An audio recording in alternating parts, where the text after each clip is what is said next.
A thing or two about being a Conservative rebel. Nigel Farage, is this the silly season a little bit, do we think, or is this sort of serious rumblings of discontent with broke-back dining clubs? Well, I think that David Davis himself has been pretty disenchanted with things for even before the coalition was formed, just because of Project Cameron. Yes. I have to say, I like political insults. I've Yes, traded a few myself, and I've received a few. And you think that's a good one, do you? I thought it was very funny. What about... Very funny. And the idea of this dining club... Yes. Well, Michael Howard called UKIP gadflies some years ago, and I am self-appointed life president of the Gadfly Club, and we dine once a month, so I'm very much hoping to be invited as a guest to the Brokeback Club. Yeah, so do you think...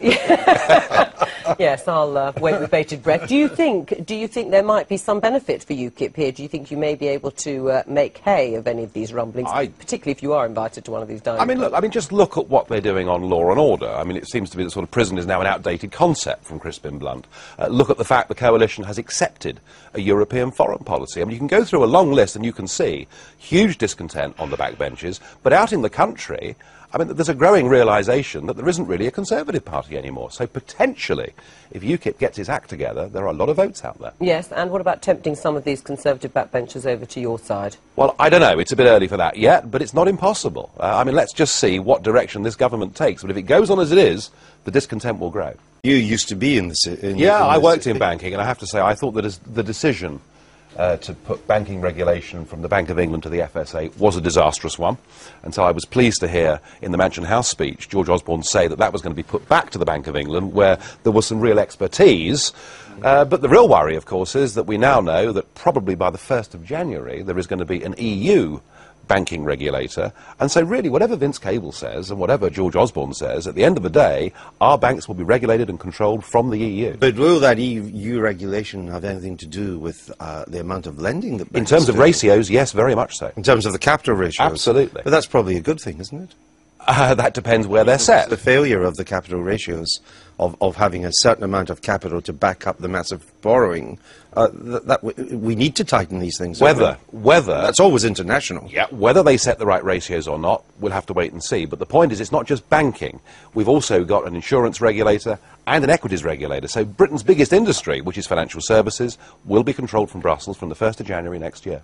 Because a number of the international lenders who were in this market, the Germans, Commerzbank and so on, were big lenders. They've all gone home. So it's really only the British banks doing the lending now. Yeah, I mean, I have to say, I find the Cable argument slightly odd, though, because he is saying, look, I want you to repeat that very pattern of behaviour that got you into trouble in the first place, and I find that very strange indeed. Well, and Nigel Farage is still with us. So, Nigel, what went wrong in the general election for you? Well, our vote increased by 50% from the last time round. But no seats. But no seats. Look, the first past the post system is a nightmare for us. You know, we are the largest party in the country, unrepresented in Westminster. If we were having a referendum next year on the AV Plus system, then you'd see plenty of UKIP MPs. Do you think... Really, are you that confident that you if would it was see... AV Plus, yes, I've absolutely no doubt about it. We would return. I mean, look, under proportional representation, we came second across the entire country. But as it stands, we don't have proportional representation. I know. So where does the party go from here? I mean, all of that, of course, is speculative, if, when, and all the rest of it. Just remember, you know, since the Second World War, there have been hundreds of political parties formed. Only one has gone on to come second in a national election. So UKIP has come a long way. Yes, it's got further to go, but I think politically, our main point has always been that we think we should govern our own country and make our own laws. Yes. And more of that is being given away by this coalition government. Will you support the AV referendum? Will you support a referendum that brings it in that sense, if you're wanting... AV as it is, the proposal as it is not proportional. So you won't support it? So, I mean, it's very uninteresting. We would like to see AV Plus, which, after all, is what Roy Jenkins recommended with that commission back in 1998. AV wouldn't make much difference to you then, just AV on its very own. Little. But it might make a bit of difference. Make a bit of difference, but I don't think overall AV is not going to excite the British public. It doesn't introduce proportionality. So will you campaign against it? I'm disinterested, frankly. Right. As things stand, disinterested. Yes, you're not interested. OK, now, I mean, the seat in... Sorry about that. That's all right. No, I have no feelings either way. But in terms of the seat that you campaigned in Buckingham, now, you had that terrible accident which Andrew referred to.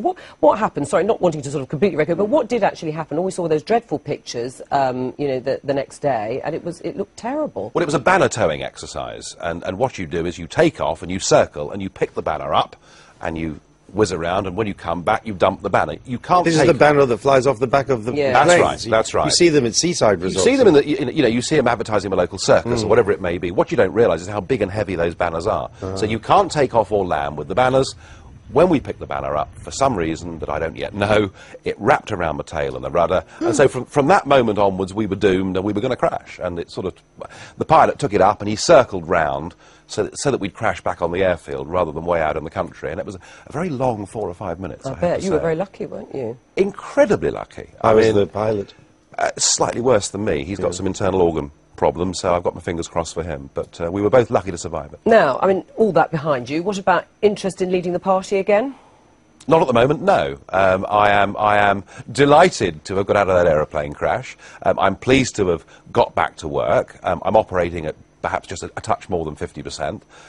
But you can't pretend that having had an experience like that, that you can suddenly get back to normal. It's going to take me a long time to get back to being fit enough to take on the kind of workload that I had before. So leading UKIP is not in my mind at the moment. Okay, thank you. And Edward Macmillan-Scott joins us now from Birmingham. Nigel Farage is still here in London too.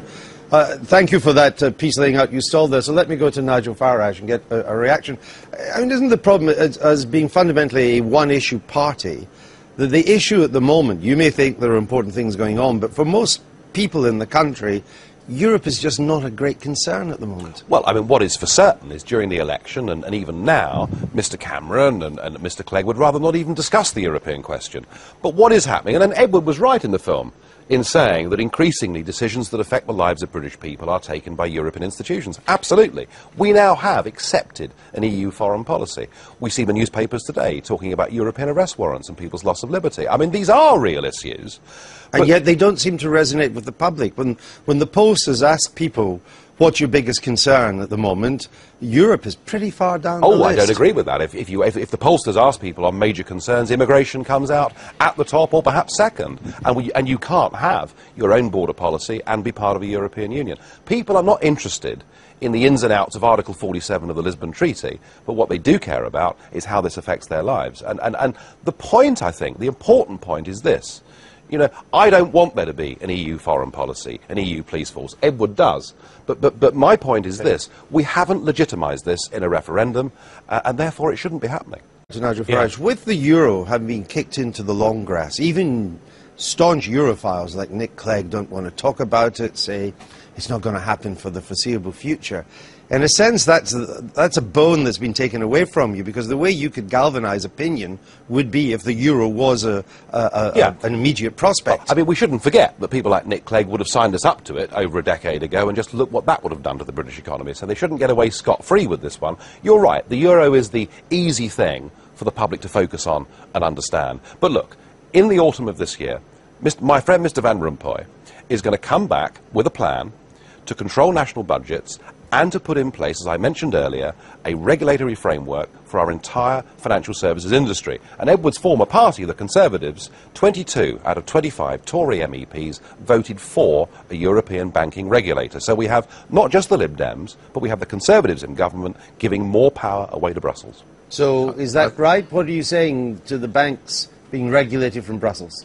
I think it's fair to say that George Osborne, in his first outing as Chancellor, very successfully negotiated the British position on that, which is to be much more, how can I put it, liberal as far as the City of London is concerned.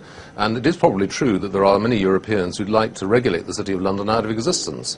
And that is an area, incidentally, where I think it's really important that British MEPs vote together. I looked this morning and I discovered that my patriotic record of voting for the country is twice as good as Nigel's. Oh, please. No, it is. Oh, Nigel, please. I'm sorry, this is according to the LSE. You know what they do, the LSE, every single vote. I know you've been around for a few months. Are you handing stars out to yourself here? You know, but when it comes to the national interest, we should be working together.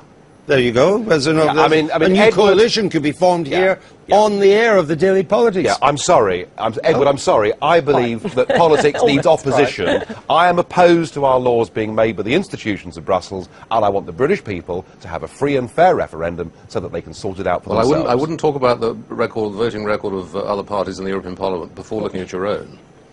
Well, I'm sorry, I don't think what really matters are the ins and outs of how people vote in the European Parliament. What matters is whether the people, But I'm sorry, Nigel, whether the people have endorsed this. And Edward, you are part of it, along with the Labour and the Conservatives. You have all told the British people lies about this by denying them the chance to have their say. Well, Yes. We're going to have some emails. And yes, well, I mean, if this from Colin Driver saying it doesn't matter what these politicians say, the people of this country should have a referendum instead of opting out of Europe. I would then go along with the majority vote, says Colin. And this from John West: why is the UK Independence Party happy to sit with racist parties in Brussels? His fellow UKIP MEPs, well, there's Mike and Nikki Sinclair, who of course we did have on the program, left the group because they didn't want to be associated with Liga Nord. And this, actually, from Julia Bishop in Newton Abbot: UKIP's failure to win a seat at the general election has to be the loss of Nigel Farage as its leader. There you go. Bring back Nigel. Well, I don't know about that. To find out more about who we are and what we stand for, go to the UK Independence Party website at www.ukip.org.